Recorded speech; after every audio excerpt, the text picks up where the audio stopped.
मुलाखत मी ऐकलं, पण दिलखुलास टाळ्या मी आजच पहिल्यांदा ऐकलं. मित्रांनो, मी घोषणा देतोय, त्याला प्रतिसाद द्या. राष्ट्रवादी काँग्रेस पक्षाचा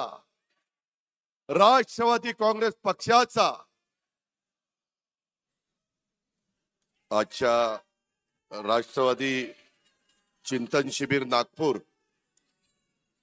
या लोकशाही, न्याय आणि समता अशा पद्धतीनं आज आपलं दिवसभराचं हे शिबिर आहे. शिबिराला उपस्थित असणारे राष्ट्रवादी काँग्रेस पक्षाचे सर्व सन्माननीय नेते, सर्व सन्माननीय खासदार, आमदार, सर्व जिल्हाध्यक्ष, सर्वच उपस्थित असणारे महाराष्ट्राच्या कानाकोपऱ्यातून आलेले प्रतिनिधी, बंधू भगिनींनो आणि माझ्या तरुण मित्रांनो, पत्रकार मित्रांनो, आज आपल्या पक्षाच्या वतीनं आयोजित या राष्ट्रवादी चिंतन शिबिरात तुम्हा सर्वांचं मी मनापासून स्वागत करतो.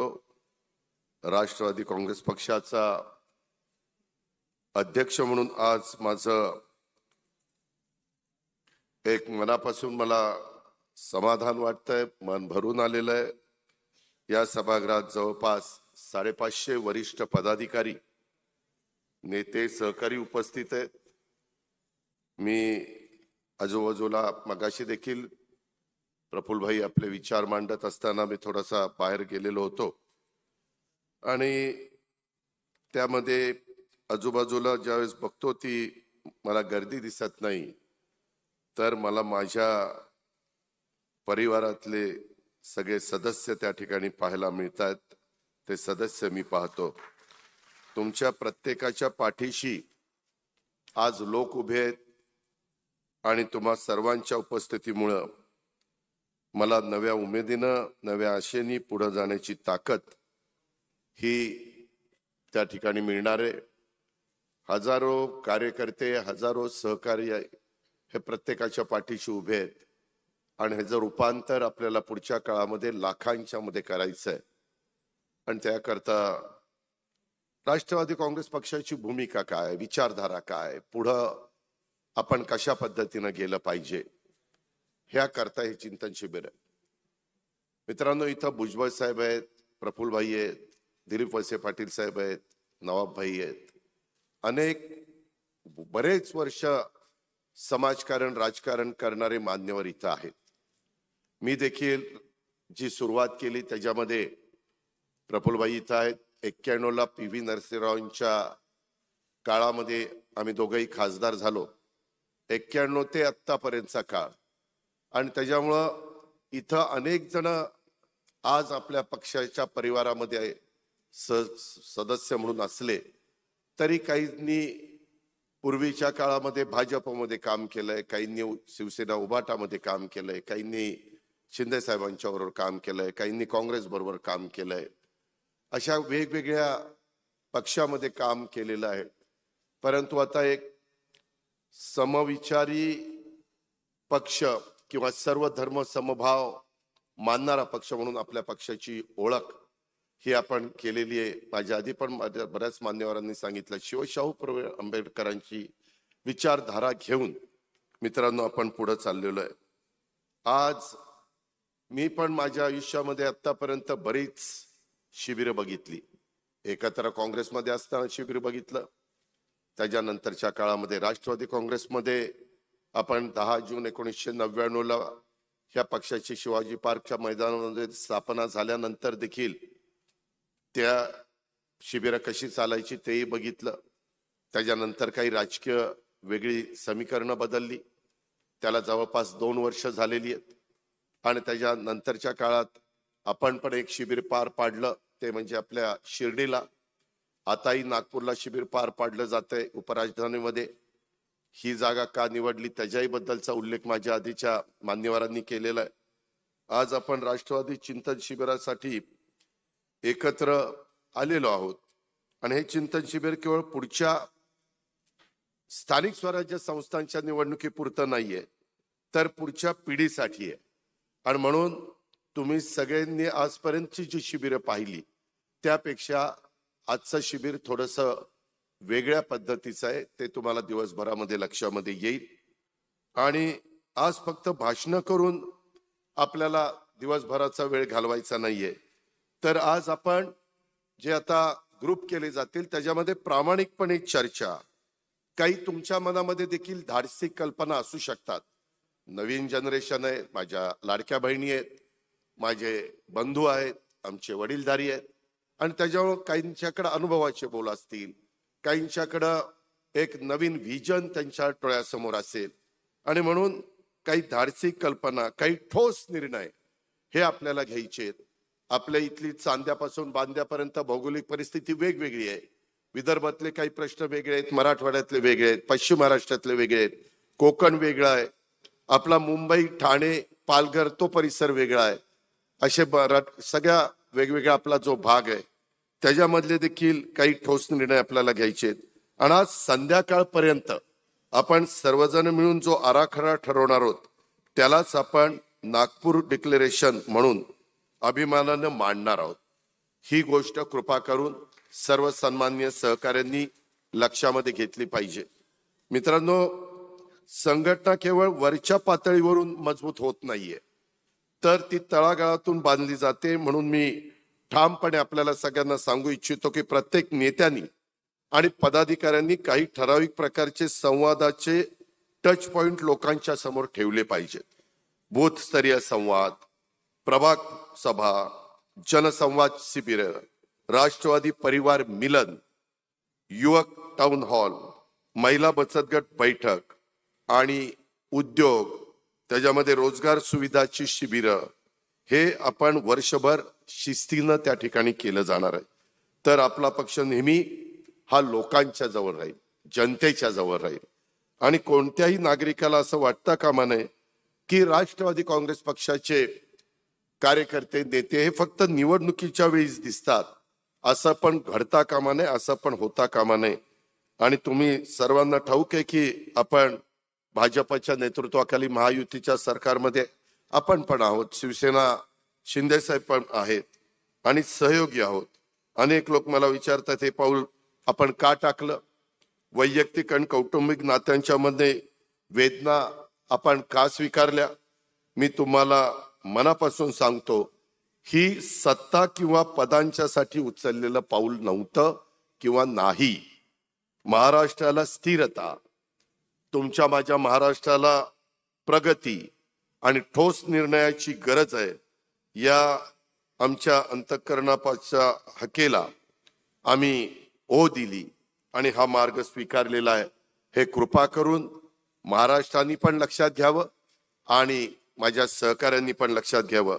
जेव्हा एखाद्या गावाला पाणी मिळतं, कारण ती फाईल जी आलेली असते ती आम्ही लोक क्लिअर करतो आणि त्यावेळेस ते काम मार्गी लागतं. त्याचबरोबर मला समाधान, त्याच्यातूनच आम्हाला आमच्या मंत्री महोदयांना सगळ्यांना समाधान मिळतं, जेव्हा एखादी फॅक्टरी, एखादं युनिट ते आपण चालू करतो, त्याच्याकरता आपण जमीन देतो, परवानग्या देतो, ते प्रश्न सोडवतो आणि त्याच्यामुळे हजारो तरुण तरुणींना रोजगार हा निर्माण होतो, तेव्हा खऱ्या अर्थाने एक आनंद, ह्याची जाणीव आम्हाला होते, एक समाधान मिळतं. प्रत्येक रात्री झोपायच्या आधी मी स्वतःला एक प्रश्न विचारत असतो की आज मी किती लोकांचे त्या ठिकाणी बदल घडवल्या, जी कामं घेऊन येतात त्याच्यामध्ये. हाच माझा यशाचा मापदंड आहे आणि हाच माझ्या राजकारणाचा देखील असण्याचा हेतू आहे. सार्वजनिक जीवनामध्ये आपण सगळेजण काम करत असताना किती लोकांचे प्रश्न मार्गी लावले, काय केलं. आता कालचंच उदाहरण देतो, इथं रमेश अप्पा थोरात आले असतील, त्यांनी एका ठिकाणी मला जेवायला बोलवलं होतं. आम्ही बरेच जण बसलो होतो. लोक कामं सांगताना पण फार वेगळ्या पद्धतीनं, आम्ही कार्यकर्त्यांनी काम सांगितल्यानंतर विश्वास ठेवून त्या कामामध्ये लक्ष घालतो आणि संबंधितांना बोलतो, परंतु कार्यकर्त्यांनी पण खरं काय असेल ते सांगायचा प्रयत्न करा, नाहीतर कधी कधी आमची गडबड होते. तसं काही होऊन देऊ नका, अशी मला आपल्याला सगळ्यांना विनंती करायची.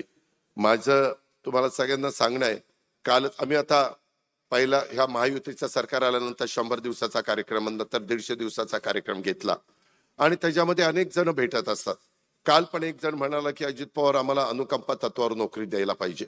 मी कलेक्टरला सकाळी बोलवलं, त्यांना सांगितलं अनुकंपा तत्वावरचा मोठा कार्यक्रम आम्ही हातामध्ये घेतलाय. सगळ्या मंत्री महोदयांना माहिती आहे, कॅबिनेटला आम्ही निर्णय घेतलेला आहे. नोकरीवर ती व्यक्ती असताना दुर्दैवाने त्याचं निधन झालं तर त्यांच्या कुटुंबातल्या एकाला नोकरी द्यायची, मुलगा असू मुलगी असू पत्नी असू कुणी त्याला नोकरी द्यायची, असा प्रकारचा निर्णय झाला. काल मला त्यांनी सांगितल्यानंतर मलाही कळेना की का ह्याला नोकरी मिळत नाही. नंतर आज सकाळी माहिती घेतली, तो म्हणतोय जो मृत्युमुखी पडलाय, जो निघून गेलाय, त्याला मी दत्तकाचं पत्र घेऊन येतो. आता तो गेलाय वर आणि तो अडॉप्ट व्हायला करणार. आणि म्हणलं अरे पत्र नाही काही नाही. नाही म्हणले दादा ते मला पत्र दिलेलं मी शोधून काढतो ना आणतो. असं नाही चालत. उगीच काहीतरी कुठली तरी चुकीची कामं. आणि त्यांनी सांगताना मी ते समजून घेतलं, कलेक्टरनी समजून घेतलं आणि नंतर जाता जाता त्या कलेक्टरला म्हणला माझं काम नाही झालं तर मी आत्महत्याच करेन. म्हणजे वर दम त्याचा हा. तो अनुकंपा तत्वावर बसत नाही, डायरेक्ट ब्लड रिलेशन नाही. अशा काही गोष्टी समाजामध्ये वावरत असताना पाहायला मिळतात आणि त्याच्यातून आपल्यालाही मार्ग काढावा लागतो. महायुती सोबतचा आपला सहयोग टिकून आहे कारण परस्पर सन्मान आणि महाराष्ट्राच्या विकासासाठी सामायिक बांधिलकी या समन्वयामुळे मुख्यमंत्री देवेंद्रजी फडणवीस असतील यांचे मी आभार मानतो आणि पंतप्रधान नरेंद्र मोदींचे पण मी आभार मानतो. त्यांच्या नेतृत्वाने देशाला स्थैर्य मिळालेलं आहे. महाराष्ट्रासाठी त्यांनी नेहमीच मोठं मन दाखवलेलं आहे. मी कधी लोकहिताची मागणी मांडली तर त्यांनी महाराष्ट्राच्या विकासासाठी कधी नकार दिलेला नाहीये. परंतु मित्रांनो, आपण हे विसरू नये की आपण राष्ट्रवादी काँग्रेस पक्षामध्ये आहोत. आपला स्वतःचा एक इतिहास आहे, आपली एक स्वतःची ओळख आहे आणि आपली एक स्वतःची विचारधारा देखील आहे. छत्रपती शिवाजी महाराजांच्या मार्गावर आपण चालतो. धैर्य पण करुणेसह, कार्यक्षमता पण न्यायासह वागणे हीच आपली कार्यपद्धती आहे. आपण राजमाता जिजाऊ, छत्रपती शिवाजी महाराज, राजर्षी शाहू महाराज, डॉक्टर बाबासाहेब आंबेडकर, पुण्यश्लोक अहिल्यादेवी होळकर, महात्मा ज्योतिराव फुले, सावित्रीबाई फुले, मौलाना आझाद, बिरसा मुंडा, अण्णाभाऊ साठे, त्याचबरोबर महात्मा गांधी आणि महाराष्ट्राचे पहिले मुख्यमंत्री स्वर्गीय यशवंतराव चव्हाण साहेब यांच्या अहिंसा आणि जनसन्मान, समानता, सर्वांना हक्काचे शिक्षण, पुरोगामित्व हे आदर्श आपण त्या ठिकाणी जाणतो. भारताच्या संविधानावर आपल्या सर्वांचं राष्ट्रवादाच्या पायाभूत मूल्य ते आपण उभं आहोत. संविधान आपल्याला दररोज आठवण करून देतं की भारताची ताकद ही विविधतेतील एकता आहे आणि निवडणुका येत जात राहतील. जिंकणं हरणं हा लोकशाहीचा भाग आहे, पण आपल्या मूल्यांच्या सोबत कदापि तडजोड होऊ नये याची सर्वांनी खबरदारी त्या ठिकाणी घेतली पाहिजे. मित्रांनो, आता माझ्या सामाजिक ओळखीबद्दल देखील बोलतो. मी मराठा समाजामध्ये जन्माला आलेला एक कार्यकर्ता आहे, पण महाराष्ट्रात राहणाऱ्या मराठा असतील, ओबीसी, माझे मागासवर्गीय, माझे धनगर असतील, माझे तेली असतील, आदिवासी असतील, मुस्लिम असतील, ख्रिश्चन असतील, जैन, शीख, नवबौद्ध यासह समाजातील लहान मोठ्या प्रत्येक घटकाच्या विकासाची आणि उन्नतीची जबाबदारी ही माझी, आपली सर्वांची. हे समजून मी पण काम करतो, आपण पण सर्वांनी काम करावं अशी माझी विनंती आहे. आपला राष्ट्रवादी काँग्रेस पक्ष हा एका जातीचा, पातीचा, धर्माचा, नात्याचा, गोत्याचा पक्ष नाहीये. राष्ट्रवादी काँग्रेस पक्ष हा महाराष्ट्रातील तळागाळातल्या सर्वसामान्य कार्यकर्त्यांचा, नागरिकांचा हा पक्ष आहे आणि या सर्वसामान्यांचे प्रश्न सोडवणं हे आपल्या सर्वांचं कर्तव्य आहे. विविध शासकीय संस्था, महामंडळ, सरकारी विभागाच्या माध्यमातून आपण जनसामान्यांचे प्रश्न सोडवण्याचा रात्रंदिवस प्रयत्न करतो. आपण आधीच सुनील तटकरे साहेबांनी मगाशी बोलत असताना संघटनेच्या बाबतचं भाषण ऐकलं. प्रफुल्ल पटेल साहेबांनी आधुनिक संवाद पद्धती आणि शहरी तरुणांच्या आकांक्षाबद्दल विचार मांडले. कारण नागरीकरण प्रचंड मोठ्या प्रमाणावर होतं, ते कुणीच थांबवू शकत नाही. त्याचबरोबर भुजबळ साहेबांनी देखील काही विचार आपल्या सगळ्यांच्या समोर ठेवण्याचा प्रयत्न केला. मी आता महत्वाच्या आणि तिसऱ्या विषयावर बोलतो. आजचा नागरिक आपल्याकडनं प्रामाणिकपणा आणि जबाबदारीची अपेक्षा करतो. त्यामध्ये आपला राष्ट्रवादी जनसंवाद हा आपल्याला वर्षभर त्या ठिकाणी अखंड चालू ठेवायचा राहिला पाहिजे. आपण लोकांचं ऐकलं पाहिजे, अभिप्राय गांभीर्याने घेतला पाहिजे. आपण ठोसपणे एखादं काम आल्यानंतर त्याबद्दलचं उत्तर पण दिलं पाहिजे. बघू, करू, आज या, उद्या या, तिकडं भेटा, इकडं या, अशा पद्धतीनं हेलपाट्यावारी त्याला तुम्ही अडचणीत आणू नका, अशी माझी तुम्हाला कळकळीची सर्वांना विनंती आहे.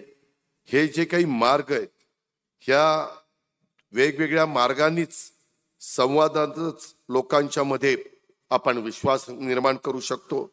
मी आपल्याला एक महत्वाची हमी देतो. या पुढच्या काळामध्ये सरकार आणि पक्ष यांच्यातील अधिक घट्ट समन्वय आपण सगळे मिळून प्रस्थापित करूया. अनेक नेते कार्यकर्ते लोकांच्या अडचणी घेऊन आपल्याकडं माझ्याकडे येतात. मला असं कधी व्हायला नको की कोणाचं काम अडकून राहिलंय. तुम्ही तुमचे मुद्दे, तुमची कामं व्यवस्थितपणे नोंदीसह कागदपत्रासह आणा, आम्ही ती पुढे नेऊ. तुम्ही सर्वांनी जमिनीवर सक्रिय राहिलं पाहिजे. माझ्या सहित लोकांना भेटलं पाहिजे. त्यांना आपण काय करतोय, आपल्या कोणत्या योजना आहेत, आपण कोणते उपक्रम आपले आहेत याची माहिती सतत त्या ठिकाणी पोहोचवली पाहिजे. हीच माझी आपल्या सर्वांच्याकडनं महत्वाची अपेक्षा आहे.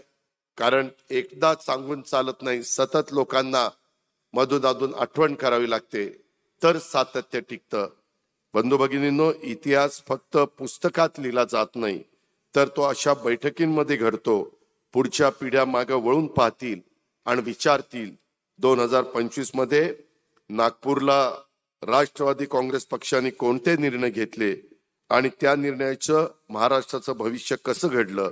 त्यामुळे मी सर्वांना विनंती करतो की आपण एकत्रित चर्चा करूया.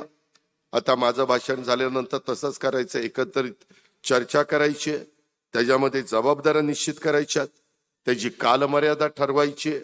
आज आपण सर्वजण मिळून तयार कराल तो आराखडा आपण दिवस अखेरपर्यंत नागपूर डिक्लेरेशन म्हणून राष्ट्रवादी काँग्रेस पक्ष प्रसिद्ध करणार आहे.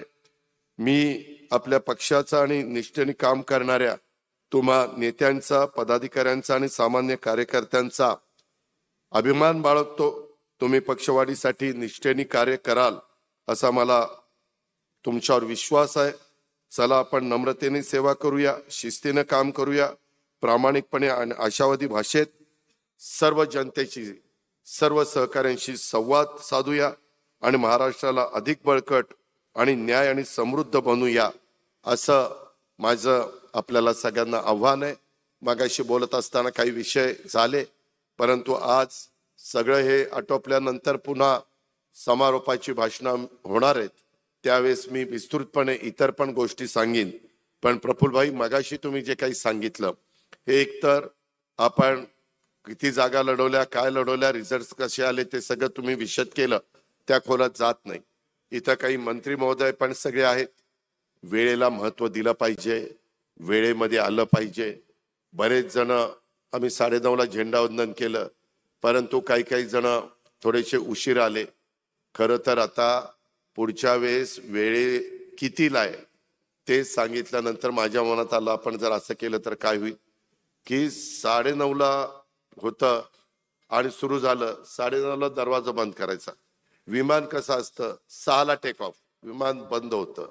ती मागे राहा नाही तर पुढे राहा. एकदा कळू द्या ना कुणाला त्याचं किती गांभीर्य आहे.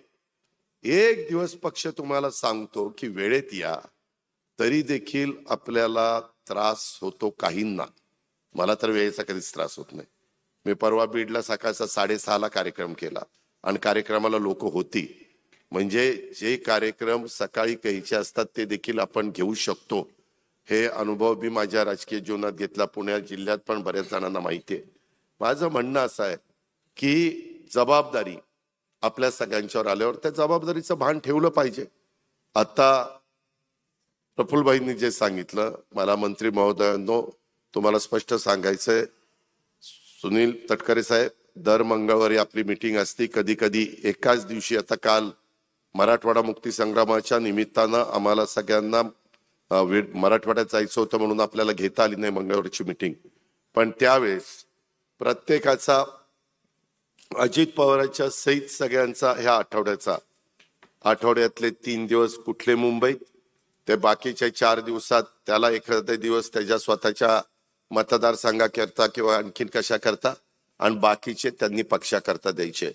मी आज निर्वाणीचा सांगतो, जर पक्षाच्या पेक्षा मंत्री महोदयांना काहींना इतर कामं जास्त असतील तर ते पद आपण मोकळं करूया आणि दुसऱ्याला कोणाला देऊया, म्हणजे तरी कळेल. जर आता नुसतं शिबिर घेऊन चालणार नाही. आज शिबिरामध्ये जे निर्णय होतील त्याची अंमलबजावणी करण्याच्या करता संघटना तर संघटनेचं काम करेलच. त्यामध्ये देखील आम्ही दुपारनं बोलणार आहे. काही गोष्टी आपल्याला त्याच्यामध्ये बदलवायच्यात. पूर्वीच्या काळातलं आम्ही ज्यावेळेस राजकारणात आलो किंवा आमच्या आधी भुजबळ साहेब राजकारणात आले त्यावेळेसचं राजकारण आणि आताच्या राजकारणामध्ये जमीन आसमानचा फरक पडलाय. सोशल मीडिया ऍक्टिव्ह झालाय. एखाद्या गोष्टीतलं एखादंच वाक्य दाखवून त्याचं मागचं पुढचं बाजूला करून ट्रोल केलं जातं. बरंच काही त्याच्यातनं केलं जातं. काही जण कामं न करता प्रसिद्धी करतात, काही जण कामं करून त्या मानाने त्यांना प्रसिद्धी मिळत नाही आणि मग लोकांना एक समजत नाही. अशा खूप गोष्टी होतात. त्यामुळं ज्यांना ज्यांना ज्या जिल्ह्याचं पालकमंत्री पद मिळालेलं आहे त्यांना तिथं जावंच लागेल. ते फक्त 1 मे, 15 ऑगस्ट, 26 जानेवारी नाही, त्या दिवशी तर जावंच लागेल. परंतु त्याच्या व्यतिरिक्त त्यांना इतर पण जे काही जिल्हे आणि तालुके दिले जातील आणि तिथं गेल्यावर तिथला जिल्हाध्यक्ष, तिथले प्रमुख पदाधिकारी, आमदार जे आपल्या पक्षाचे, त्यांना बरोबर घेऊन आपल्याला लोकांच्या मध्ये फिरावं लागेल. कधी कधी काही मंत्री जातात परंतु तो जिल्हाध्यक्षालाही विचारत नाही, तिथं बघत पण नाही, त्याच्याशी बोलत पण नाही. अरे बाबांनो, तो आपल्या परिवारातला एक घटक आहे, असं करू नका. आता तसं आपल्याला करून चालणार नाही.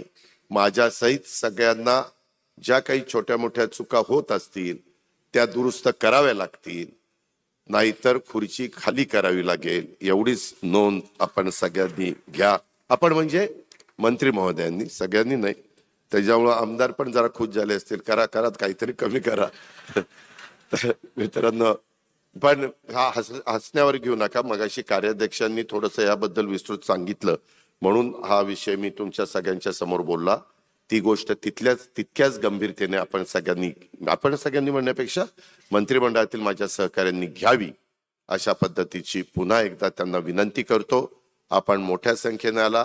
जेवढं काही चांगल्यातलं चांगला तुम्हाला सर्व्हिस देता येईल ती सर्व्हिस देण्याचा प्रयत्न प्रांताध्यक्ष आणि त्यांच्या सगळ्या टीमनी केलेला आहे. कुठं काही छोटं मोठं राहिलं असेल तर तुम्ही सांभाळून घ्या, एवढंच याबद्दल सांगतो. पुन्हा एकदा आपल्या सर्वांचं मनपूर्वक स्वागत करतो आणि या ठिकाणी थांबतो. जय हिंद, जय महाराष्ट्र, जय राष्ट्रवादी.